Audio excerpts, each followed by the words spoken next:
Hello friends, vision KAS ಇನ್ Kannada online YouTube ಚಾನಲ್ಗೆ ಎಲ್ರಿಗೂ ಮತ್ತೊಮ್ಮೆ ಸ್ವಾಗತ. ನಾವು ಹಿಂದಿನ ಸಂಚಿಕೆಯಲ್ಲಿ ರಾಜ್ಯ ಸರ್ಕಾರದ ಪ್ರಮುಖ ಯೋಜನೆಗಳ ಬಗ್ಗೆ ನೋಡಿದ್ವಿ. ನಾವು ಈ ಸಂಚಿಕೆಯಲ್ಲಿ ಕೂಡ ಇನ್ನೂ ಕೆಲವು ರಾಜ್ಯ ಸರ್ಕಾರದ ಪ್ರಮುಖ ಯೋಜನೆಗಳ ಬಗ್ಗೆ ನೋಡೋಣ.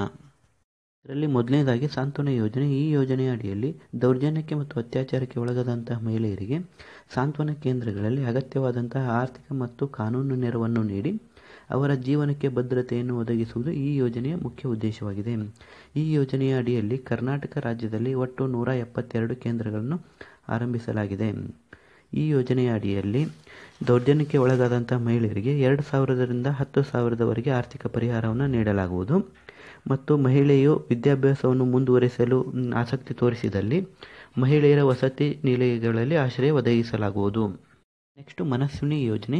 ಈ ಯೋಜನೆಯನ್ನು ಕರ್ನಾಟಕ ಸರ್ಕಾರವು ಜಾರಿಗೆ ತಂದಿದ್ದು 40 ವರ್ಷ ಮೀರಿದಂತಹ ಅವಿವಾಹಿತ ಮಹಿಳೆಯರಿಗೆ ಆಸರೆಯಾಗುವುದು ಈ ಯೋಜನೆಯ ಮುಖ್ಯ ಉದ್ದೇಶವಾಗಿದೆ.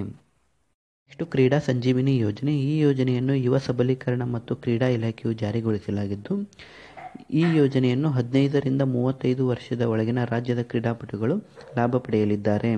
ಈ ಯೋಜನೆಯ ಅಡಿಯಲ್ಲಿ ರಾಜ್ಯದ ಕ್ರೀಡಾಪಟುಗಳಿಗೆ ಅಪಘಾತ ಮತ್ತು ವೈದ್ಯಕೀಯ ವಿಮಾ ಸುರಕ್ಷೆ ನೀಡುವುದು ಈ ಯೋಜನೆಯ ಮುಖ್ಯ ಉದ್ದೇಶವಾಗಿದೆ. ನೆಕ್ಸ್ಟ್ ವಿದ್ಯಾಸಿರಿ ಯೋಜನೆ. ಈ ಯೋಜನೆಯನ್ನು ಕರ್ನಾಟಕ ಸರ್ಕಾರದ ಹಿಂದುಳಿದ ವರ್ಗಗಳ ಕಲ್ಯಾಣ ಇಲಾಖೆಯು ಜಾರಿಗೊಳಿಸಲಾಗಿದ್ದು ಹಿಂದುಳಿದ ವರ್ಗಗಳ ವಿದ್ಯಾರ್ಥಿಗಳ ಊಟ ಮತ್ತು ವಸತಿಗಾಗಿ ಅನುಕೂಲ ಕಲ್ಪಿಸಿ ಅವರ ವಿದ್ಯಾಭ್ಯಾಸಕ್ಕೆ ನೆರವಾಗುವುದು ಈ ಯೋಜನೆಯ ಮುಖ್ಯ ಉದ್ದೇಶವಾಗಿದೆ.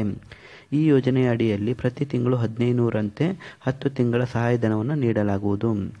ಈ ಯೋಜನೆಯ ಲಾಭವನ್ನು ಪಡೆಯಲು ಒಂದು ಕುಟುಂಬದ 2 ಗಂಡು ಮಕ್ಕಳಿಗೆ ಮಾತ್ರ ಅವಕಾಶವಿದ್ದು ಹೆಣ್ಣು ಮಕ್ಕಳಿಗೆ ನಿರ್ಬಂಧ ಇರುವುದಿಲ್ಲ. ನೆಕ್ಸ್ಟ್ ಗ್ರಾಮ ವಿಕಾಸ ಯೋಜನೆ. ಈ ಯೋಜನೆಯನ್ನು ಕರ್ನಾಟಕ ಸರ್ಕಾರದ ಗ್ರಾಮೀಣಾಭಿವೃದ್ಧಿ ಇಲಾಖೆಯು ಜಾರಿಗೆ ತಂದಿದ್ದು ರಾಜ್ಯದ 1,000 ಗ್ರಾಮಗಳ ಸಮಗ್ರ ಅಭಿವೃದ್ಧಿ ಮಾಡುವುದು ಈ ಯೋಜನೆಯ ಮುಖ್ಯ ಉದ್ದೇಶವಾಗಿದೆ. ಈ ಯೋಜನೆಯ ಅಡಿಯಲ್ಲಿ ಪ್ರತಿ ವಿಧಾನಸಭಾ ಕ್ಷೇತ್ರದಲ್ಲಿ 5 ಗ್ರಾಮಗಳನ್ನು ಆಯ್ಕೆ ಮಾಡಲಾಗುತ್ತದೆ. ಈ ಗ್ರಾಮಗಳ ಆಯ್ಕೆಯನ್ನು ಸ್ಥಳೀಯ ಶಾಸಕರು ಆಯ್ಕೆ ಮಾಡುತ್ತಾರೆ. ನೆಕ್ಸ್ಟ್ ಗಂಗಾ ಕಲ್ಯಾಣ ಯೋಜನೆ. ಈ ಯೋಜನೆಯನ್ನು ಕರ್ನಾಟಕ ಸರ್ಕಾರದ ಸಮಾಜ ಕಲ್ಯಾಣ ಇಲಾಖೆ ಹಾಗೂ ಹಿಂದುಳಿದ ವರ್ಗಗಳ ಕಲ್ಯಾಣ ಇಲಾಖೆಯ 3 ನಿಗಮಗಳಾದಂಥ ಡಾಕ್ಟರ್ BR ಅಂಬೇಡ್ಕರ್ ಅಭಿವೃದ್ಧಿ ನಿಗಮ, ಕರ್ನಾಟಕ ಮಹರ್ಷಿ ವಾಲ್ಮೀಕಿ ಪರಿಶಿಷ್ಟ ಪಂಗಡಗಳ ಅಭಿವೃದ್ಧಿ ನಿಗಮ ಹಾಗೂ ಡಾಕ್ಟರ್ D ದೇವರಾಜ್ ಅರಸು ಹಿಂದುಳಿದ ವರ್ಗಗಳ ಅಭಿವೃದ್ಧಿ ನಿಗಮದ ಮೂಲಕ ಅನುಷ್ಠಾನಗೊಂಡಿದ್ದು ಈ ಯೋಜನೆಯಲ್ಲಿ ಸಣ್ಣ ಹಾಗೂ ಅತಿ ಸಣ್ಣ ರೈತರ ಖುಷ್ಕಿ ಜಮೀನಿಗೆ ಕೊಳವೆ ಬಾವಿ ಅಥವಾ ತೆರೆದ ಬಾವಿ ಅಥವಾ ಏತ ನೀರಾವರಿ ಸೌಲಭ್ಯವನ್ನು ಕಲ್ಪಿಸುವುದು ಈ ಯೋಜನೆಯ ಮುಖ್ಯ ಉದ್ದೇಶವಾಗಿದೆ. ನೆಕ್ಸ್ಟ್ ಬಿದಾಯಿ ಅಥವಾ ಶಾದಿ ಭಾಗ್ಯ ಯೋಜನೆ. ಈ ಯೋಜನೆಯನ್ನು ಕರ್ನಾಟಕ ಸರ್ಕಾರದ ಅಲ್ಪಸಂಖ್ಯಾತರ ಕಲ್ಯಾಣ ಇಲಾಖೆಯು ಜಾರಿಗೊಳಿಸಲಾಗಿದ್ದು ಅಲ್ಪಸಂಖ್ಯಾತರ ಬಡವರ್ಗದ ಮಹಿಳೆಯರ ವಿವಾಹಕ್ಕೆ ಧನ ಸಹಾಯ ಮಾಡುವುದು ಈ ಯೋಜನೆಯ ಮುಖ್ಯ ಉದ್ದೇಶವಾಗಿದೆ. ಈ ಯೋಜನೆಯಲ್ಲಿ ಒಟ್ಟು 50,000 ರೂಪಾಯಿಯನ್ನು ಧನ ಸಹಾಯ ಮಾಡಲಾಗುತ್ತದೆ.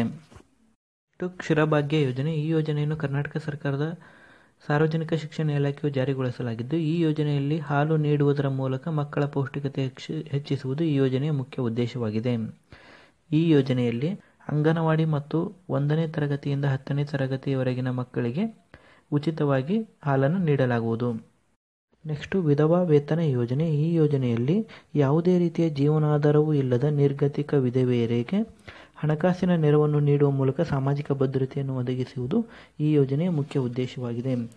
ಈ ಯೋಜನೆಗೆ ಅರ್ಜಿ ಸಲ್ಲುವಂಥ ಅರ್ಜಿದಾರರು ಕನಿಷ್ಠ 18 ವರ್ಷವನ್ನು ಹೊಂದಿದ್ದು ಕನಿಷ್ಠ 3 ವರ್ಷಗಳ ಅವಧಿಗೆ ಕಡಿಮೆ ಇಲ್ಲದಂತೆ ಕರ್ನಾಟಕ ರಾಜ್ಯದ ನಿವಾಸಿಯಾಗಿರಬೇಕು ಮತ್ತು 6,000 ರೂಪಾಯಿಗಳಿಗೆ ಮೀರದ ವಾರ್ಷಿಕ ಆದಾಯವನ್ನು ಹೊಂದಿರಬೇಕಾಗುತ್ತದೆ. ಈ ಯೋಜನೆಯಲ್ಲಿ ಪ್ರತಿ ತಿಂಗಳು 500 ರೂಪಾಯಿಗಳನ್ನು ಫಲಾನುಭವಿಗಳಿಗೆ ಸಂದಾಯ ಮಾಡಲಾಗುತ್ತದೆ.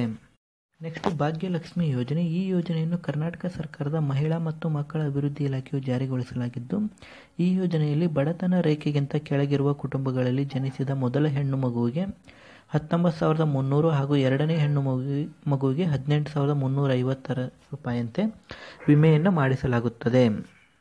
ನಂತರ ಮೊದಲ ಮಗುವಿಗೆ 18 ವರ್ಷ ತುಂಬಿದಾಗ 1,97,000 ರೂಪಾಯಿ ಹಾಗೂ ಎರಡನೇ ಮಗುವಿಗೆ 18 ವರ್ಷ ತುಂಬಿದಾಗ 1,52,000 ರೂಪಾಯಿಯನ್ನು ಪಾವತಿಸಲಾಗುತ್ತದೆ.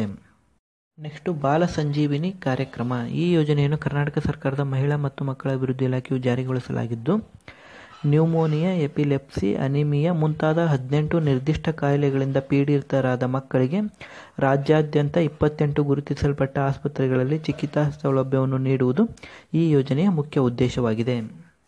ನೆಕ್ಸ್ಟ್ ಸೂರ್ಯ ರೈತ ಯೋಜನೆ. ಈ ಯೋಜನೆಯನ್ನು ಕರ್ನಾಟಕ ಸರ್ಕಾರದ ಇಂಧನ ಇಲಾಖೆಯು ಜಾರಿಗೊಳಿಸಲಾಗಿದ್ದು ಸೌರ ವಿದ್ಯುತ್ ಉತ್ಪಾದನೆಯಲ್ಲಿ ರೈತರಿಗೆ ಉತ್ತೇಜನವನ್ನು ನೀಡಲು ಸೂರ್ಯ ರೈತ ಯೋಜನೆಯನ್ನು ರೂಪಿಸಲಾಗಿದ್ದು, ರೈತರು ವಿದ್ಯುತ್ ಉತ್ಪಾದನೆಯಲ್ಲಿ ಸ್ವಾವಲಂಬನೆಯನ್ನಾಗಿ ಮಾಡುವುದು ಈ ಯೋಜನೆಯ ಮುಖ್ಯ ಉದ್ದೇಶವಾಗಿದೆ. ನೆಕ್ಸ್ಟ್ ಹೊಂಬೆಳಕು ಯೋಜನೆ. ಈ ಯೋಜನೆಯನ್ನು ಇಂಧನ ಇಲಾಖೆಯು ಜಾರಿಗೊಳಿಸಲಾಗಿದ್ದು, ಜೈವಿಕ ತೈಲೋತ್ಪಾದನೆಯು ಹೊಂಬೆಳಕು ಯೋಜನೆಯ ಮುಖ್ಯ ಉದ್ದೇಶವಾಗಿದೆ. ಈ ಯೋಜನೆಯಲ್ಲಿ 4 ಮಹಿಳಾ ಸ್ವಸಹಾಯ ಗುಂಪುಗಳಿಗೆ ತೈಲೋತ್ಪಾದನಾ ಯಂತ್ರಗಳನ್ನು ನೀಡಿ ಜೈವಿಕ ಇಂಧನ ಉತ್ಪಾದನೆಗೆ ಪ್ರೋತ್ಸಾಹ ನೀಡಲಾಗುತ್ತದೆ. ನೆಕ್ಸ್ಟ್ ಹಸಿರು ಹೊನ್ನು ಯೋಜನೆ. ಈ ಯೋಜನೆಯನ್ನು ಕೂಡ ಇಂಧನ ಇಲಾಖೆಯು ಜಾರಿಗೊಳಿಸಲಾಗಿದ್ದು, ಈ ಯೋಜನೆಯಲ್ಲಿ 60 ಲಕ್ಷ ಜೈವಿಕ ಇಂಧನ ಸಸಿಗಳನ್ನು ನೆಡುವ ಮೂಲಕ 60,000 ರೈತರಿಗೆ ಪ್ರಯೋಜನ ಸಿಗುವಂತೆ ಮಾಡುವುದು ಈ ಯೋಜನೆಯ ಮುಖ್ಯ ಉದ್ದೇಶವಾಗಿದೆ. ಜವಾಹರಲಾಲ್ ನೆಹರು ರಾಷ್ಟ್ರೀಯ ನಗರ ನವೀಕರಣ ಅಭಿಯಾನ. ಈ ಯೋಜನೆಯು ಕೇಂದ್ರ ಸರ್ಕಾರದ ನೆರವಿನೊಂದಿಗೆ ಕರ್ನಾಟಕ ನಗರ ಮೂಲಸೌಕರ್ಯ ಅಭಿವೃದ್ಧಿ ಮತ್ತು ಹಣಕಾಸು ನಿಗಮವು ಜಾರಿಗೊಳಿಸಲಾಗಿದ್ದು, ಈ ಯೋಜನೆಯು ಕರ್ನಾಟಕದ ಮುಖ್ಯ ನಗರಗಳಾದ ಬೆಂಗಳೂರು ಮತ್ತು ಮೈಸೂರು ನಗರಗಳಲ್ಲಿ ಅನುಷ್ಠಾನಗೊಂಡಿರುತ್ತದೆ. ಆರ್ಥಿಕವಾಗಿ ಉತ್ಪಾದನೆ ಹೊಂದಿರುವ ದಕ್ಷ, ಸಮಾನತೆ ಹಾಗೂ ಜವಾಬ್ದಾರಿ ನಗರಗಳನ್ನು ರೂಪಿಸುವುದು ಈ ಯೋಜನೆಯ ಮುಖ್ಯ ಉದ್ದೇಶವಾಗಿದೆ.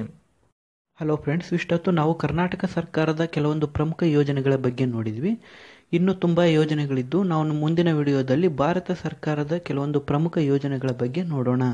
ಅಲ್ಲಿಯವರೆಗೂ ವಿಷನ್ KS ಇನ್ ಕನ್ನಡ ಆನ್ಲೈನ್ ಯೂಟ್ಯೂಬ್ ಚಾನಲ್ನ ಸಬ್ಸ್ಕ್ರೈಬ್ ಮಾಡ್ಕೊಳ್ಳಿ ಫ್ರೆಂಡ್ಸ್.